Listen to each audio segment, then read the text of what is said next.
ဂျပန်နိုင်ငံမှာဖေဖော်ဝါရီလ10ရက်တင်းနှင်းငွေနေ့ကကျင်းပတဲ့အထွေထွေရွေးကောက်ပွဲမှာလက်ရှိဝန်ကြီးချုပ်ဆာနာရဲ့တကာယီချီဦးဆောင်တဲ့ Liberal Democrat Party LDP ကတောင်ပြိုကမ်းပြိုအနိုင်ရလိုက်ပါတယ်။လွှတ်တော်အမတ်စုစုပေါင်း465နေရာရှိတဲ့အထက်က Super Majority လို့ခေါ်လို့ရတဲ့316နေရာကိုအနိုင်ရလိုက်တာဖြစ်ပါတယ်။ဒါဟာအခုရွေးကောက်ပွဲမတိုင်ခင် LDP ကအနိုင်ရထားတဲ့အမတ်နေရာ198နေရာတဲ့အများအပြားပို့ပြီးတော့အနိုင်ရလိုက်တာလည်းဖြစ်ပါတယ်ဒုတိယကမ္ဘာစစ်အပြီးနောက်ပိုင်းမှာပါတီတစ်ခုတည်းကအခုလောက်အများအပြားပထမဆုံးအနိုင်ရခြင်းလည်းဖြစ်ပါတယ်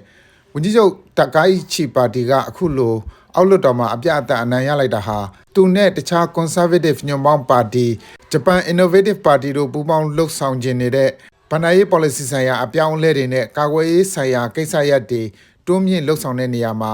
အထက်လွှတ်တော်ကအဟံအတားဖြစ်လာမဲ့အခြေအနေတွေကိုစိုးရင်စရာမလိုပဲကြော်လွှားနိုင်တဲ့အတိုင်းအတာအထိရောက်ရှိသွားတာဖြစ်ပါတယ်။တစ်ဖက်မှာလည်းပြည်ပြင်ပြောင်းလဲရေးဆိုင်ရာအလဲအလတ်ဝါဒီပါတီကရွေးကောက်ပွဲမှာအပြတ်အသတ်ရှုံးနိမ့်ခဲ့ပါတယ်။အခုရွေးကောက်ပွဲမတိုင်ခင်ကအမတ်နေရာ168နေရာအနိုင်ရထားခဲ့ရာကနေရွေးကောက်ပွဲအပြီးမှာ